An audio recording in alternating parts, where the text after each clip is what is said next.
Γεια σας φίλοι μου, Όλοι Trout Fishing εδώ και σε αυτό το βίντεο σας έχω παρουσίαση μηχανάκι Daiwa Revros LT 2500 XH. Και όπως τα καταλάβατε φίλοι μου, αυτό το μηχανάκι είναι ιδανικό για spinning σε ποτάμια για πολλές πέστροφες. Είναι ένα πάρα πολύ καλό και αξιόπιστο μηχανάκι, δεν είναι πάρα πολύ ακριβό, όσοι το έχουν χρησιμοποιήσει λένε τα καλύτερα λόγια. Οπότε το πήρα και εγώ για να σας το δείξω. Πάμε να το δούμε.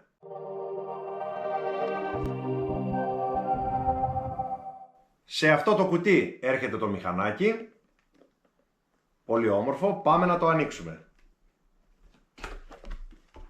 Ποτέ να μην πετάτε το κουτί από τα μηχανάκια, διότι εδώ πάνω εκτός ότι έχει πολλές πληροφορίες, σε αυτό το σημείο εδώ πέρα συνήθως τα μηχανάκια γράφουν όλη την ανατομία θα πω από το μηχανάκι. Αν χρειαστεί κάποτε να το λύσετε ή κάτι να αλλάξετε, ένα ανταλλακτικό ή για να το λαδώσετε, εδώ πέρα έχει όλη τη διάταξη από τα γρανάζια. Οπότε μην πετάξετε ποτέ το κουτί. Ανοίγω το κουτί. Αυτό είναι το μηχανάκι. Μέσα έχει και μερικά ανταλλακτικά, εδώ κάποιες ροδελίτσες. Και έχει και τα χαρτιά του μέσα, οδηγίες κτλ. Πάμε να δούμε το μηχανάκι που μας ενδιαφέρει περισσότερο. Πανέμορφο. Δείτε το. Μόλις το παραλαμβάνετε, η μανιβέλα του είναι ξεβίδωτη. Οπότε πάμε από την απέναντι πλευρά και βιδώνουμε αυτή τη βίδα. Δεν χρειάζεται να τη σφίξουμε πάρα πολύ. Εκεί. Πάμε να κάνω το πρώτο γύρισμα.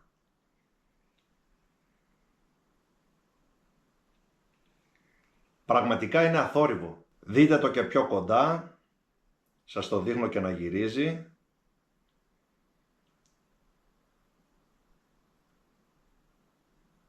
Πανέμορφο μηχανάκι.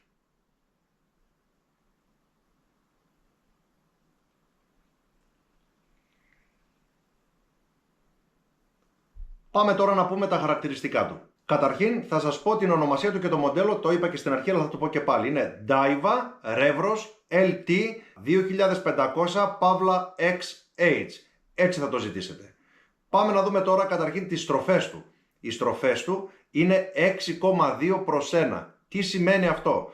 Σημαίνει ότι κάθε φορά που γυρίζουμε μία ολόκληρη στροφή τη μανιβέλα, εδώ μπροστά γυρίζει 6,2 στροφές. Τέτοια γρήγορα μηχανάκια χρειαζόμαστε για το spinning και τις πέστροφες στα ποτάμια. Υπάρχουν και κάποια πιο παλιά εφτάρια σε κάποια καταστήματα, αν τα βρείτε, πάρτε τα. Όχι της ίδιας μάρκας, δεν ξέρω αν έχει, μπορεί να είναι και κάποιας άλλης. Πάντως τώρα τα γρηγορότερα που θα βρείτε είναι τα 6,2 στο εμπόριο. Θέλουμε γρήγορο μηχανάκι. Και αφού κάνουμε μια στροφή τη μανιβέλα, μας λέει ο κατασκευαστής ότι εδώ πέρα θα κάνει ανάκτηση της πετονιάς 87 εκατοστά. Είναι ένα γρήγορο μηχανάκι που το χρειαζόμαστε για να μαζεύουμε γρήγορα, ειδικά την πεταλούδα, όταν είμαστε μέσα στο ποτάμι, ειδικά όταν έρχομαι προς τα πάνω στο ποτάμι και έρχεται η πεταλούδα μαζί με τη ροή, χρειαζόμαστε πάρα πολύ γρήγορο μάζεμα.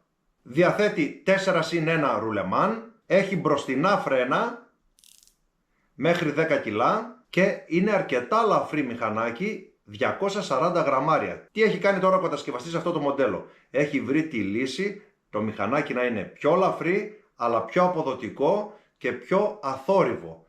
Τι έχει κάνει? Έχει βάλει πάρα πολλά πράγματα από αλουμίνιο πάνω και κάρμπον. Το σώμα από το μηχανάκι και ο ρότορας είναι κάρμπον. Η μπομπίνα και η μανιβέλα είναι από αλουμίνιο. Και έχει ένα κεντρικό γρανάζι υψηλής αντοχής. Επίσης αυτό το μηχανάκι έχει και ένα σύστημα που λέγεται Air Rotor System, που σημαίνει ότι έχει έναν ρότορα 15% πιο ελαφρύ από τους άλλους συμβατικούς ρότορες, απόλυτα ισορροπημένος και με ομαλή λειτουργία. Πραγματικά αυτό το μηχανάκι είναι αθόρυβο.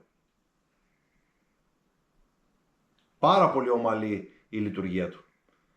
Επίσης έχει και το κλασικό, αυτό εδώ δεν γνωρίζετε όλοι τι είναι, αυτό η εγκοπή που έχουν εδώ πέρα είναι όταν έχετε μέσα την πετονιά και δεν το έχετε πάνω στο καλάμι, εδώ πέρα αγκιστρώνετε την άκρη της πετονιάς για να μην σας ξετυλιχτεί. Τώρα θα σας πω και πόση πετονιά παίρνει. Αν περίπου βάλετε μια 20 πετονιά, νάιλον εδώ πέρα, θα σας πάρει 150 μέτρα. Συνήθως 150 μέτρα είναι καλές πετονιές και βάλτε την όλη την πετονιά εδώ πέρα για να λειτουργήσει σωστά το μηχανάκι και τα 150 μέτρα, αν έχετε μια 20, να το γεμίσετε όλο με όλη την πετονιά. Τότε δουλεύουν τέλεια αυτά τα μηχανάκια. Αυτά, φίλοι μου, είχα να σας πω. Ένα τέλειο, πάρα πολύ όμορφο και αθόρυβο μηχανάκι.